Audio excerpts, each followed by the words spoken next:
If you ask a disagreeable person what he wants, say, or she wants, they'll tell you right away. They know. It's like, this is what I want and this is how I'm going to get it.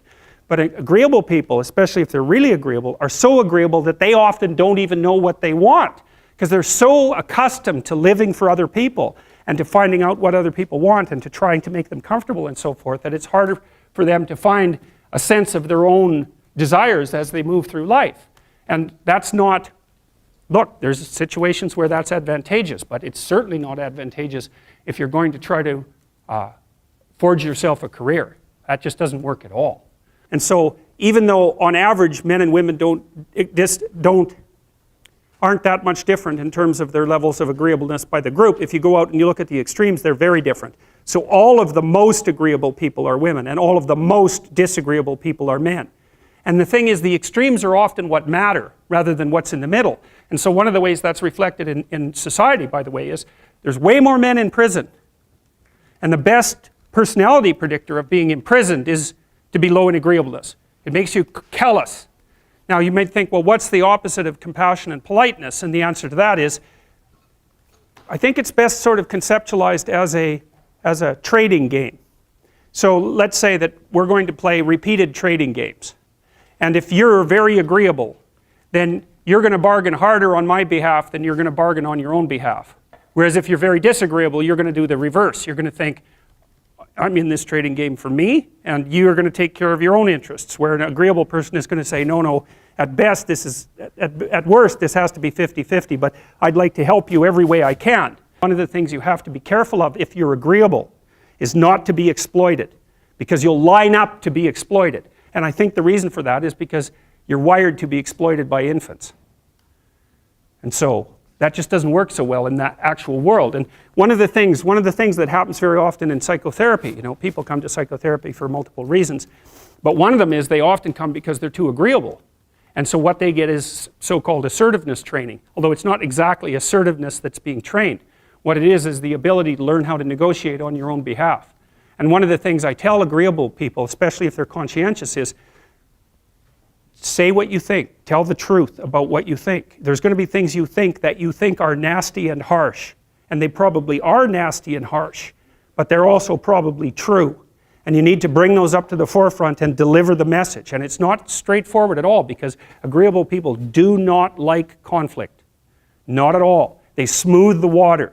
And you can see why that is in accordance with the hypothesis that I've been putting forward. You don't want conflict around infants. It's too damn dangerous. You don't want fights to break out. You don't want anything to disturb the relative peace.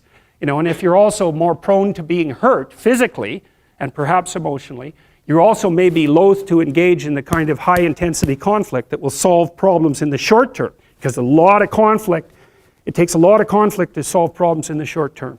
And if that can spiral up to where it's dangerous, which it can if it gets uncontrolled, it might be safer in the short term to keep the waters smooth and to not delve into those situations where conflict emerges. The problem with that is it's not a very good medium to long-term strategy, right? Because lots of times there are things you have to talk about because they're not going to go away. And the advantage to having a well-socialized disagreeable person is that they really don't let much get in their way. So if you can get a kid who's disagreeable socialized, that person can be quite the creature, because they're very forward-moving in their nature and very difficult to stop. But if you don't get them successfully domesticated, tamed, roughly speaking, by the time they're 4, their peers reject them. And that's a big problem, because your job as a parent is to make your child socially desirable by the age of 4.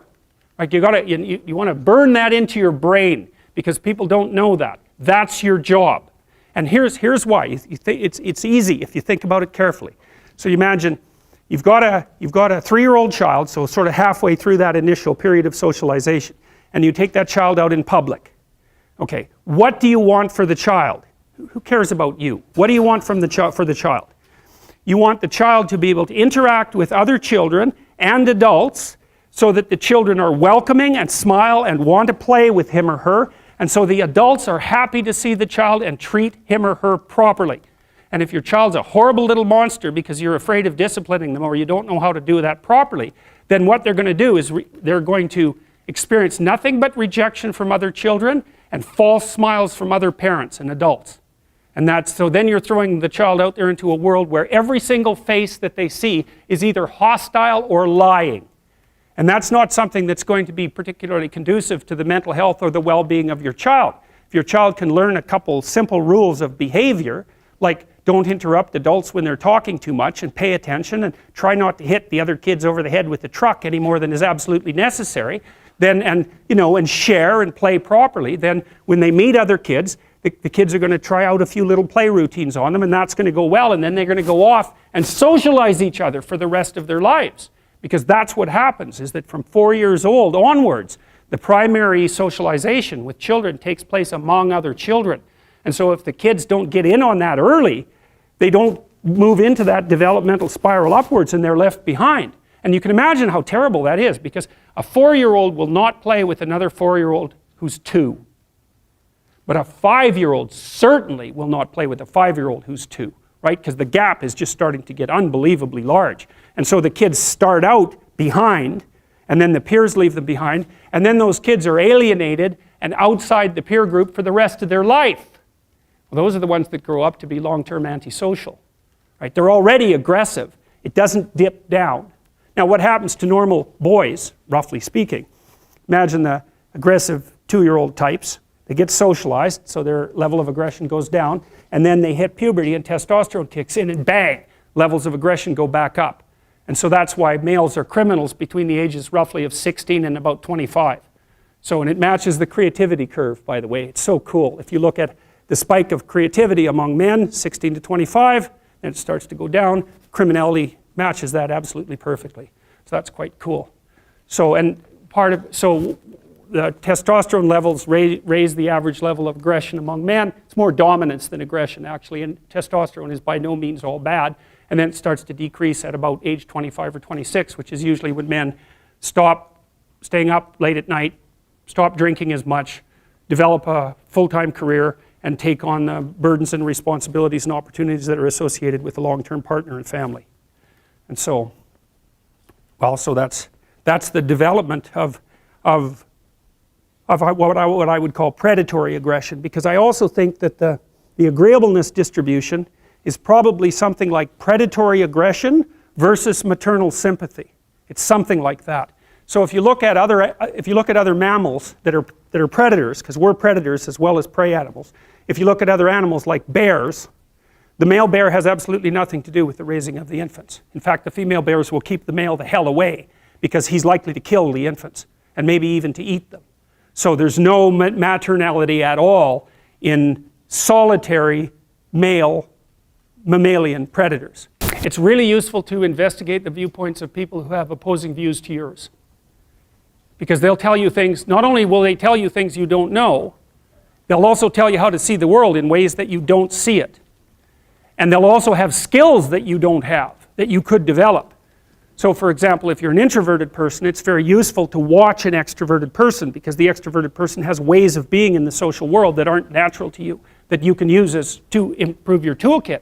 And if you're disagreeable, one of the best things to do with disagreeable people, especially if that's alienating them from other people, for example, because it can, people treat you like you're a selfish, arrogant son of a, maybe that's because you are.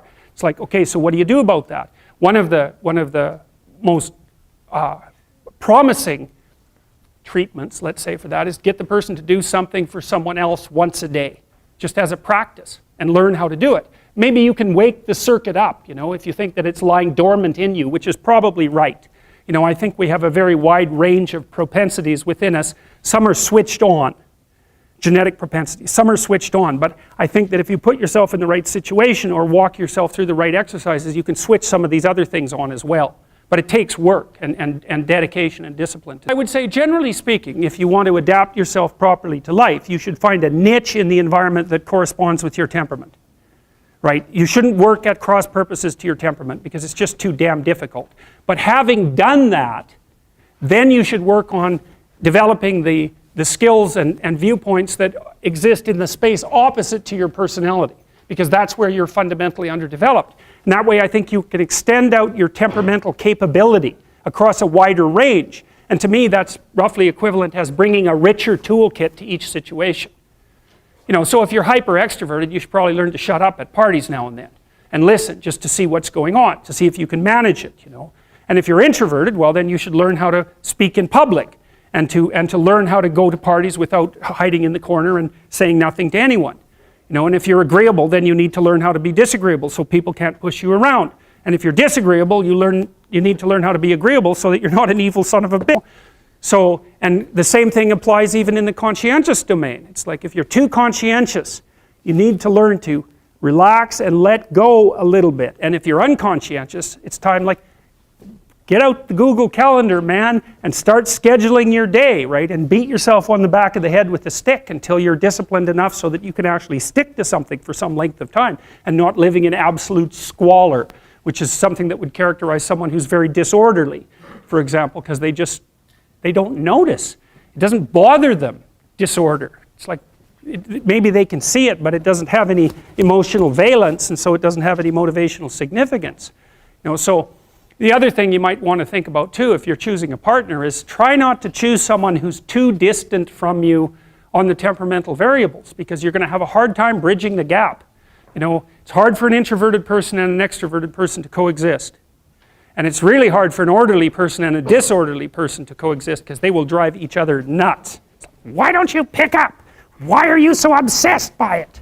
That's the basic argument, you know. So it's useful to know about your temperament so that you can negotiate the space with your partner as well. And I don't think you should try to find someone who's exactly the same as you, because then you don't have the benefits of the alternative viewpoint. But you got to watch it, because you may hit irreconcilable differences of various sorts. And I've seen that most particularly among couples who are high and low in openness. That's a rough one.